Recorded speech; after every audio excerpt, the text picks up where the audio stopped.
Hello everyone. ओम नमः शिवाय and welcome back to the channel. I hope कि आप सभी ठीक होंगे और अपना भी ध्यान रख रहे होंगे और आप सभी की तैयारी एकदम अच्छे से चल रही होगी। तो अभी आप में से कुछ लोगों के तो डीवीपीएसटी चल रहे होंगे। तो किस किस का डीवीपीएसटी मेरठ में पड़ा है यानी कि मेरे ज़िले में पड़ा है, तो प्लीज़ कमेंट करना कि आपका डीवीपीएसटी के लिए सेंटर कहाँ पर गया है। बाकी अगर मैं बात करूँ तो यहाँ पर फ़िलहाल हम सभी ने तो अपनी यूपीएसआई की प्रिपरेशन स्टार्ट कर दी है। तो एक तो 2-3 दिन से बारिश बहुत ज़्यादा हो रही है, आप घर को भी देख सकते हो, पूरा घर थोड़ा गीला सा हो रखा है।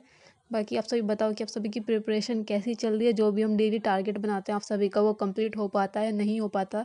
या फिर आपको लगता है कि टारगेट थोड़ा ज़्यादा बड़ा हो जाता है, उसको और छोटा करने की ज़रूरत है? तो प्लीज़ अपने सजेशन, अपनी कुछ बातें बता दिया करो। तो वीडियो में आगे बढ़ने से पहले मैं आप सभी के कुछ क्वेश्चंस का आंसर कर देती हूँ, जिसमें एक क्वेश्चन ये पूछा गया था कि दीदी बीटीसी में एडमिशन के लिए गवर्नमेंट कॉलेज अच्छा है या फिर प्राइवेट कॉलेज अच्छा है?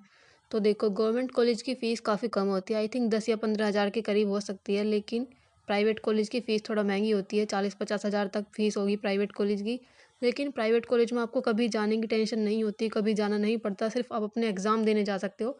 लेकिन अगर आप गवर्नमेंट कॉलेज में एडमिशन लेते हो तो आपको डेली कॉलेज जाना ही पड़ता है। 75 के समथिंग आपकी अटेंडेंस डेली, मतलब हमेशा कंपलसरी है होना। तो इस तरह का कुछ प्रोसेस होता है। बाकी जो गवर्नमेंट कॉलेज वाले होते हैं वो थोड़ा सा एक्स्ट्रा काम कराते हैं, आपको अलग अलग वर्क दिया जाता है, प्रोजेक्ट बनाने होते हैं और इस तरह की छोटी छोटी चीज़ें ना बताते रहते हैं। बाकी प्राइवेट कॉलेज वाले ऐसा कुछ नहीं बताते। और अगर मैं बात करूँ, लेकिन फ़ीस का मामला होता है कि फ़ीस जो होती है प्राइवेट की थोड़ी महंगी होती है। प्राइवेट में कुछ कॉलेज तो बहुत ही ज़्यादा फ़ीस रखते हैं, गवर्नमेंट की कॉलेज की फ़ीस थोड़ी कम होती है। तो यही एक बेनिफिट है, बाकी और कुछ इतना बड़ा खास बेनिफिट नहीं है। एग्ज़ाम आपके, चाहे आप प्राइवेट में हो या गवर्नमेंट में हो, सभी के स्ट्रिक्ट एग्ज़ाम होते हैं। क्योंकि मुझे एक कमेंट भी आया था कि दीदी क्या बीटीसी के एग्ज़ाम्स में चीटिंग्स होती है? तो ऐसा कुछ नहीं होता भाई, अपनी पढ़ाई कर कर जाना। आपका सेंटर कभी भी, बीटीसी का जो अब एग्ज़ाम होता है वो आपके कभी भी उसी जगह पर नहीं होता जहाँ पर आप एडमिशन लिया है जिस कॉलेज में। हमेशा एग्ज़ाम आपका बहुत दूर होता है, मतलब आपके उस वाले कॉलेज से बहुत दूर एग्ज़ाम होता है। और एक क्वेश्चन था आप सभी का कि दीदी क्या स्कॉलरशिप आ जाती है बीटीसी के लिए? तो बीटीसी में अगर मैं अपनी बात करूं, क्योंकि मैंने डायरेक्ट एडमिशन लिया था, क्योंकि उस टाइम तक मेरे जो काउंसलिंग के फॉर्म्स थे वो निकल चुके थे, मतलब उनकी टाइम आउट हो चुका था। तो मैं काउंसलिंग के थ्रू अपना नहीं कर पाई थी, फिर मैंने डायरेक्ट एडमिशन लिया था लास्ट टाइम, बिल्कुल आई थिंक जनवरी फरवरी में लिया था। तो मेरा डायरेक्ट एडमिशन ही हो पाया था, जिस वजह से मेरी स्कॉलरशिप भी नहीं आई थी। उन्होंने पहले ही बोल दिया था कि आपकी स्कॉलरशिप नहीं आएगी। तो ऐसा था। बाकी अगर मैं बात करूँ तो स्कॉलरशिप आ जाती है अगर आप नॉर्मली काउंसलिंग के थ्रू एडमिशन लोगे, मतलब तो उस तरह के आ जाती है आपकी जो स्कॉलरशिप होती है। क्योंकि जब मैंने बीएड किया था तो मेरी बीएड में स्कॉलरशिप आई थी। तो ऐसा ही होता है कि बीटीसी में भी आपकी स्कॉलरशिप आने के चांसेस रहते हैं। बाकी डिपेंड करता है कि आपका कॉलेज किस तरह का है, किसी कॉलेज में जल्दी आ जाती है, किसी में नहीं आती है।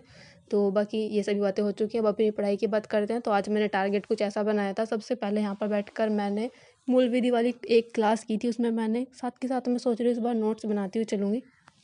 तो मूल विधि वाले पार्ट में मैंने सबसे पहले यही पढ़ा था आज, दहेज निषेध अधिनियम के बारे में। इसमें जैसे कि 10 धाराएं सर ने पढ़ाई थी इसके अंदर। तो क्योंकि यूट्यूब पर क्लासेस हो रही हैं, ये ज़्यादा मुझे नहीं लगता कि शायद डीप में नहीं पढ़ा रहे होंगे सर, लेकिन 10 धाराएं सर ने पढ़ाई थी। बाकी इसमें याद रखना इतना ज़्यादा कुछ डिफ़िकल्ट नहीं था। अगर मैं धाराओं की बात करूँ, बस ये धाराएं थोड़ी सी याद करना ही डिफ़िकल्ट होता है कि कौन से पर्टिकुलर किस धारा के अंदर किस चीज़ के बारे में बात हुई है। जैसे कि धारा 2 के अंदर उसकी परिभाषा और इन सब चीज़ों के बारे में बात हुई है।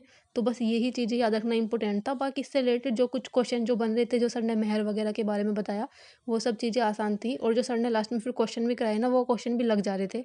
तो आई होप कि इस तरह से ठीक ठाक क्लासेस चलती रहीं। तो यहाँ पर बैठकर मैंने मूल विधि वाली क्लास की, उसको पूरा नोट्स उसके बनाए हैं, मैं आप सभी को लास्ट में दिखा भी दूंगी। राइटिंग मेरी थोड़ी सी बेकार है, लेकिन जैसी भी थी 3-4 पेजेस में ये पूरा पार्ट कंप्लीट हो गया था। और इसके बाद मैथ में मैंने डिसाइड किया था कि आज साधारण ब्याज और चक्रवृद्धि ब्याज पढ़ना है। तो इसके भी ज़्यादा क्वेश्चन तो नहीं किए थे मैंने, क्योंकि अब ऐसा नहीं करेंगे कि एक दिन में एक ही चैप्टर कंप्लीट कर रहे हैं। एक दिन में 50-50 क्वेश्चन रखेंगे, 50 मैथ के और 50 रीजनिंग के। तो साधारण ब्याज और चक्रवृद्धि ब्याज वाला चैप्टर थोड़ा सा डिफिकल्ट लगता ही है। तो इसलिए मैं हमेशा इसको टालती रहती हूँ कि लास्ट में करेंगे, लास्ट में करेंगे। लेकिन इस बार पहले ही सोच लिया था कि इसको पहले करेंगे, जो थोड़े डिफिकल्ट से चैप्टर हैं उनको पहले ही निपटा देते हैं। तो साधारण ब्याज और चक्रवृद्धि ब्याज दोनों ना मिक्स क्वेश्चन थे इसके।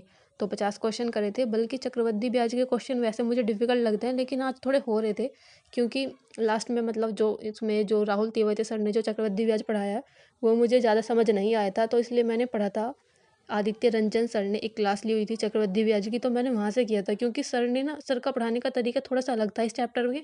और आदित्य रंजन सर ने इसको मतलब चक्रवृद्धि ब्याज के जो ज़्यादातर क्वेश्चन है ना वो रेशो मेथड से कराए हैं, और रेशो मेथड से जल्दी हो जाते हैं। इसलिए अगर आपको चक्रवृद्धि ब्याज में थोड़ी सी दिक्कत होती है तो आदित्य रंजन सर से पढ़ लेना, क्योंकि ये राहुल तेवते सर का पढ़ाया हुआ मुझे ज़्यादा समझ नहीं आता। बाकी सभी चैप्टर्स वो बहुत अच्छे से कराते हैं, लेकिन ये वाला चैप्टर मुझे समझ नहीं आया था। तो ये साधारण ब्याज और चक्रवृद्धि ब्याज वाला चैप्टर आप पढ़ लेना। उसके बाद कुछ फॉर्मूले पढ़े थे मैथ्स के अंदर, मैंने बहुत सारे फॉर्मूले लिखे हुए हैं अलग अलग। थोड़ी सी मैथ की जो हैक बुक है उससे कुछ प्रैक्टिस की थी, कुछ क्वेश्चंस की। और इसके बाद रीजनिंग में टारगेट रखा था कि जो अंग्रेजी वर्णमाला पर आधारित क्वेश्चन होते हैं, जितने भी इंग्लिश की अल्फ़ाबेट से रिलेटेड क्वेश्चन होते हैं, उसके 50 क्वेश्चन किए थे।